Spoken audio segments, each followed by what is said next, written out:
Hello everybody and welcome back.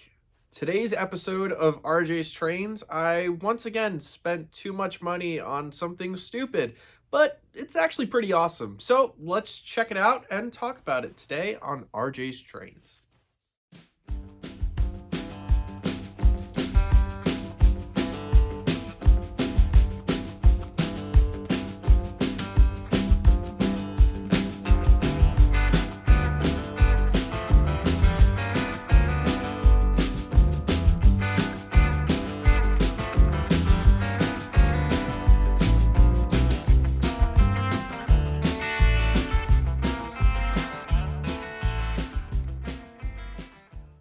Make sure to use code RJTrains at trains.com for $10 off any order $50 or more. So behind me and in my hand here, and we've got some more off camera, is probably the craziest train purchase I have ever made in my years of collecting. And that is a total of 7 Amtrak passenger cars from Golden Gate Depot. Now, as you guys, I think, have a pretty good grasp by now, I am a huge fan of Amtrak and all things Amtrak.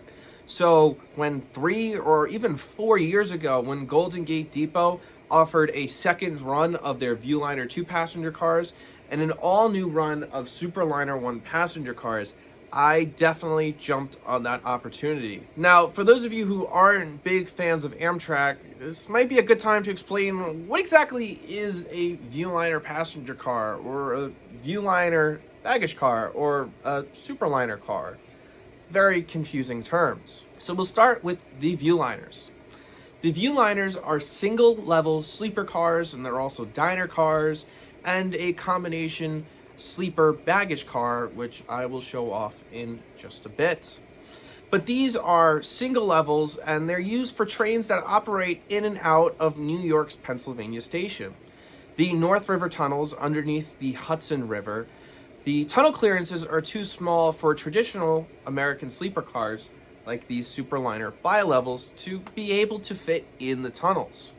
So on many Amtrak trains, like the Cardinal and the Crescent and the Silver Meteor and the Silver Star, which operate in and out of New York City, these Viewliner cars are required to be able to fit in those tunnels. And so that's why I definitely wanted to make sure I had some Viewliners to recreate some of those East Coast passenger trains I see often being in New York and in Washington, D.C. And so that brings us to the Superliner.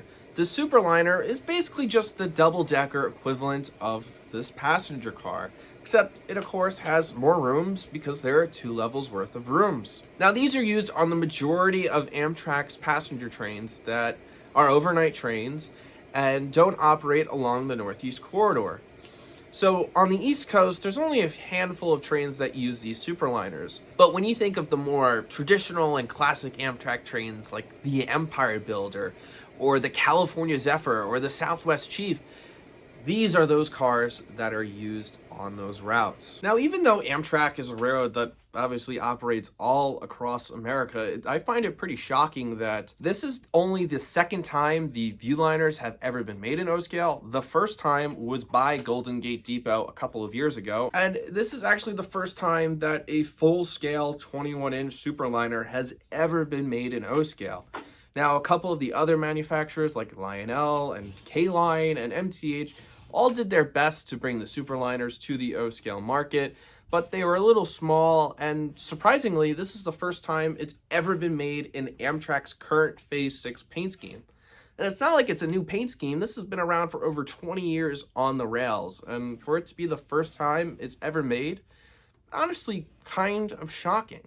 I've kind of been sitting here teasing you with different videos of the trains running past, and well, I feel like I should talk about why I ordered the cars I did and what trains I'm trying to recreate. And as a East Coast modeler, I don't really pay attention to anything west of the Mississippi.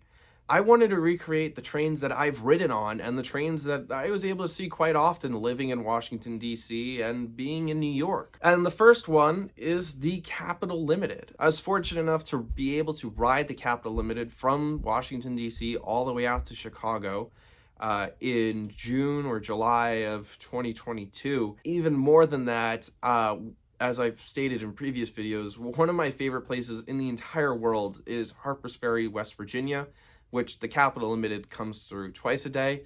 And I would always try to plan my visits to be able to catch the eastbound Capital Limited come through town. So it's a train I've seen many times from these sides of the tracks.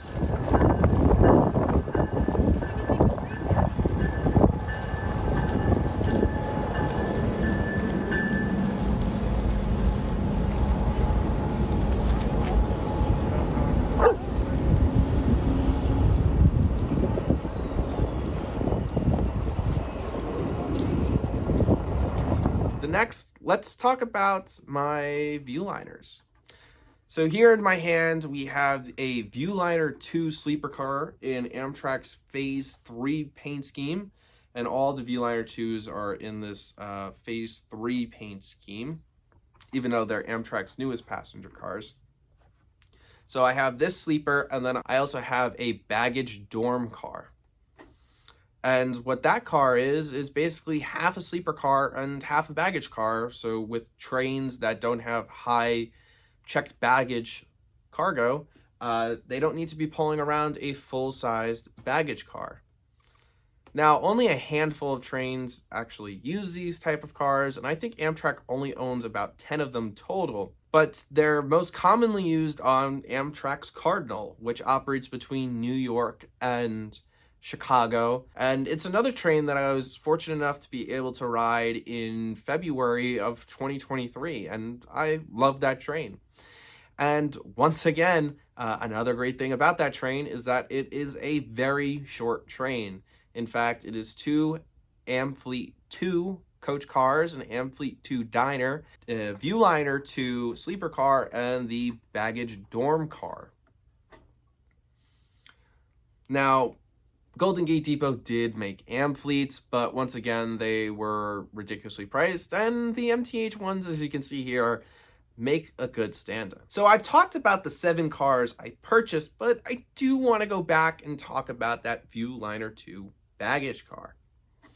Now, although the Viewliner 2 baggage cars are mainly used on long-distance trains, they are used on some state-supported trains in and around the Northeast Corridor. So trains like the Carolinian that operate between New York and Charlotte, or the Palmetto, which operates between New York and Savannah, have a 5 or 6 Amfleet passenger cars, as well as a Viewliner 2 baggage car tacked on the end. So I'm able to create even more trains by just attaching that baggage car at the end of the train, which is really nice, and it allows me to model more of the trains I get to see almost every day. Like I think I've already said 3 or 4 times in this clip, they are very nice passenger cars, and I am extremely glad I bought them. But I am a huge Amtrak fan. Now, for someone who isn't a huge Amtrak fan and they're just looking to add Amtrak passenger cars to their collection, I can't really say that I recommend these cars. Not that I think it would be easy to purchase these cars. In fact, these Viewliner 2 passenger cars, the baggage car, the back dorm car, will probably never be made again in O scale. So the only way you'd be able to purchase these is probably way over the price most people paid on eBay in the coming years. The Superliner ones, they've already announced that they're doing a second run of these passenger cars because of how in demand they are and how popular they were the first time around. And I've ordered one. But I think at the price of $400 a car, unless you're a die-hard Amtrak fan, I don't think they're worth it. Eventually, Atlas is going to come around and make some more Amfleets in the modern Amtrak phase. MTH still has their 18-inch Superliner tooling, which is, I think, good enough if you're not a true Amtrak diehard. Now, I really appreciate you guys taking the time to watch this video. If you enjoyed it, please give it a thumbs up and hit the subscribe button if you haven't already. But it's finally time for me to stop talking and for you guys to really enjoy these running around the layout. You might notice some things on the layout and around the layout that are new. Sit back, don't worry, there'll be a video coming very soon about some big changes coming to the layout here in the near future. But that's your tease for now. All right, take care, stay safe, enjoy the trains.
Stop us, Manassas.